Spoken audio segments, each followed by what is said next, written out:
आणि स्वागत करूया आणि सुरुवात करूया ज्यांच्या पक्षामध्ये विलीनीकरण होणार अशा चर्चा सुरू झाल्या त्यांच्यापासून. हनुमंतजी, नक्की या चर्चा आहेत, याच्यामध्ये तथ्य आहे, आगामी काही काळामध्ये असे प्रस्ताव दिले जाणार आहेत, सध्या काही दिले जात आहेत, नक्की काय घडतंय? महाराष्ट्र प्रदेश काँग्रेसचे अध्यक्ष हर्षवर्धनजी सपकाळ यांनी आज स्पष्ट माध्यमांना भूमिका आपली सांगितली की असा कुठलाही प्रस्ताव महाराष्ट्राच्या पातळीवर राष्ट्रवादी काँग्रेसकडून काँग्रेसकडे अथवा काँग्रेसकडून राष्ट्रवादी काँग्रेसकडे आलेला नाही.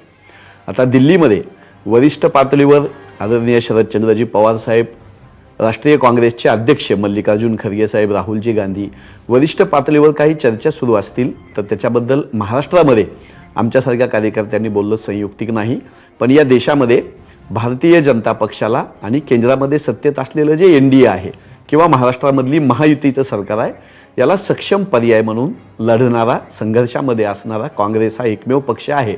यावर आता या देशातल्या जनतेचं एकमत होते.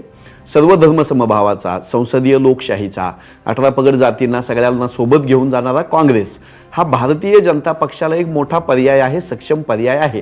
याच्याकडे आता देशातल्या सर्व विरोधी पक्षांची आणि इथल्या मतदारांची एक निर्देश तिकडे होतोय आणि माझ्यासारख्या काँग्रेस कार्यकर्त्याला याचा आनंद आहे.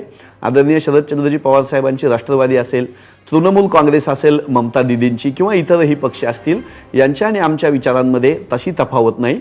पण प्रादेशिक पक्ष आणि आमचा राष्ट्रीय पक्ष या दोघांमध्ये जर एकत्र येण्याबद्दल काही चर्चा असतील तर त्या लोकशाहीसाठी आणि इंडिया आघाडी मजबूत होण्यासाठी आमच्यासारख्या कार्यकर्त्यांचा उत्साह वाढवणारे आहे. तुमचं थोडक्यात असं म्हणणं आहे की तुमची अशी काही ऑफर नाही, पण जर कोणी येऊ इच्छित असेल तर तुम्ही नक्कीच स्वागत कराल? अगदी अगदी.